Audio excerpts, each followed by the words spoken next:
আসসালামু আলাইকুম। সকাল ৯টা বেজে ৩০ মিনিট। আজ রবিবার। বাংলাদেশ বেতার কক্সবাজার। স্থানীয় খবরে স্বাগত জানাচ্ছি কে সানাউল হক। সমাজসেবা অধিদপ্তর পরিচালিত ফ্যামিলি কার্ড বাস্তবায়ন কার্যক্রমে তথ্য সংগ্রহকারী ও সুপারভাইজার নিয়োগে আবেদনের সময়সীমা আগামী ২৮ জুলাই দুপুর ১২টা পর্যন্ত বাড়ানো হয়েছে।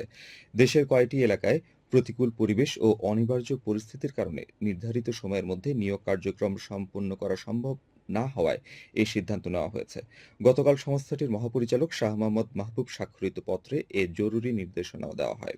এদিকে মহেশখালীতে এ উপলক্ষে উপজেলা সমাজসেবা কার্যালয়ের অধীনে গতকাল প্রথম ধাপের নিয়োগ পরীক্ষা অনুষ্ঠিত হয়েছে। উপজেলা হলরুম ও মহেশখালী কলেজ কেন্দ্রের পৃথক দুইটি কেন্দ্রে শুমারিকালীন তথ্য সংগ্রহকারী ও সুপারভাইজারদের নিয়োগ পরীক্ষা সম্পন্ন হয়। উপজেলা নির্বাহী কর্মকর্তা ইমরান মাহমুদ ডালিম জানান, উপজেলার ৮৯,০০০ উপকারভোগীদের ফ্যামিলি কার্ডের আওতায় আনতে ১১৮ জন তথ্য সংগ্রহকারী ও ১১ জন সুপারভাইজার নিয়োগ দেওয়া হবে।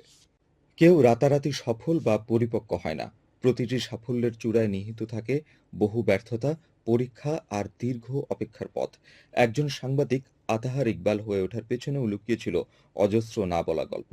কক্সবাজার প্রেস ক্লাবের প্রতিষ্ঠাতা সদস্য, সাবেক সভাপতি ও সাধারণ সম্পাদক সদ্য প্রয়াত বর্ষিয়ান সাংবাদিক আতাহার ইকবাল ছিলেন এমনই একটি চিত্রনাট্যের চরিত্র।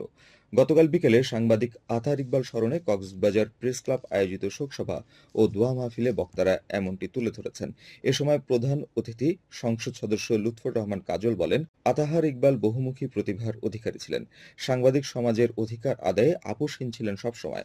তাঁর লিখনের কারণে পর্যটন নগরীতে অনেক উন্নয়ন সাধিত হয়েছে। সংগঠনের সভাপতি মাহবুবুর রহমান সভাপতিত্বে বিশেষ অতিথি ছিলেন সংসদ সদস্য অ্যাডভোকেট শামীম আরা স্বপ্না।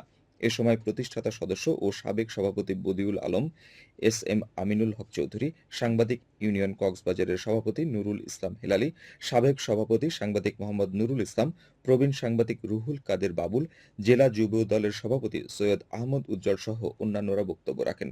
পরে মরহুমের শান্তি কামনা করে বিশেষ দোয়া মাহফিল পরিচালিত হয়। রামু উপজেলার বিভিন্ন ইউনিয়নের বন্যা দুর্গত ৫০০ পরিবারের মাঝে ত্রাণ সামগ্রী বিতরণ করা হয়েছে।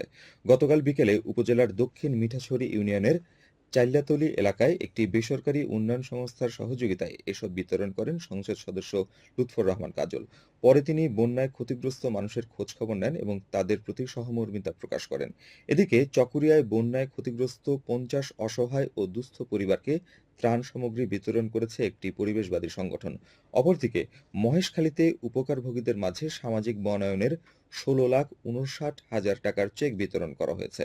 গতকাল বিকেলে মহেশখালী রেঞ্জ আয়োজিত চেক বিতরণ অনুষ্ঠানে প্রধান অতিথি হিসেবে এসব বিতরণ করেন সংসদ সদস্য আলমগীর মোহাম্মদ মাহফুজুল্লাহ ফরিদ।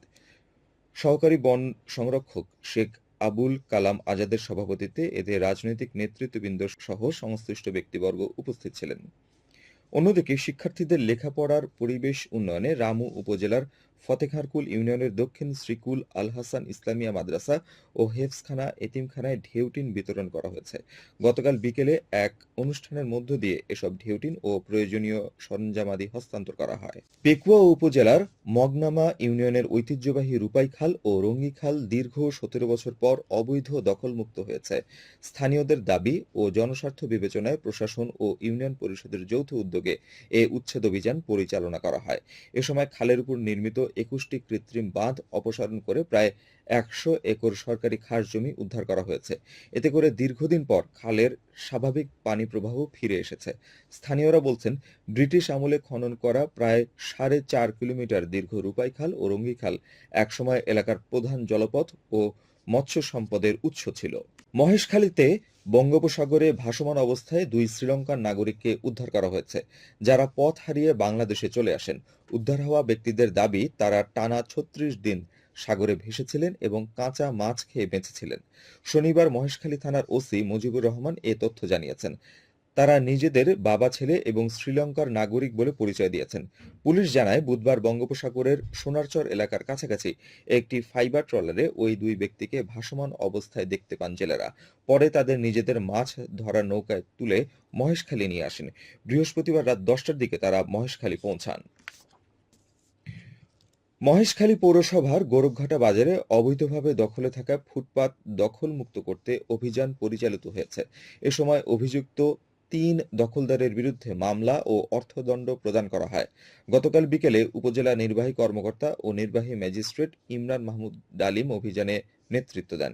এ সময় বাজারের ফুটপাত দখল না করার জন্য তিনি ব্যবসায়ীদের প্রতি আহ্বান জানান। এদিকে রামুতে অবৈধভাবে পাহাড় কাটার বিরুদ্ধে অভিযান চালিয়ে একটি মাটি ভর্তি ডাম্পার জব্দ করেছে বন বিভাগ। গতকাল বিকেলে পানেরছড়া রেঞ্জের সরকারি বনভূমি থেকে অবৈধভাবে পাহাড়ের মাটি উত্তোলনের সময় ডাম্পারটি জব্দ করা হয়।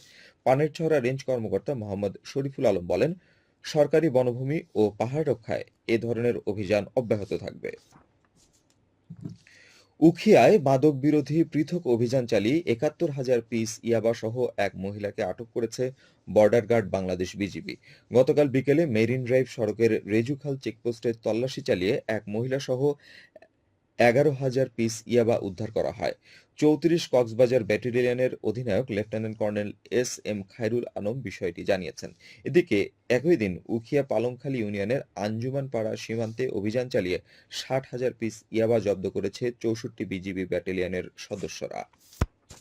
আবহাওয়া এখন জানিয়ে দিচ্ছে বাঁকখালী নদীর মোহনা ও সংলগ্ন এলাকার সামুদ্রিক জোয়ার ভাটার সময়সূচি। আজ ভাটা শুরু হয়েছে সকাল ৮টা ৫০ মিনিটে, চলবে বিকেল ৩টা ২৭ মিনিট পর্যন্ত। খবর শেষ হলো। আমাদের পরবর্তী খবর প্রচারিত হবে আজ দুপুর ২টা বেজে ৩০ মিনিটে।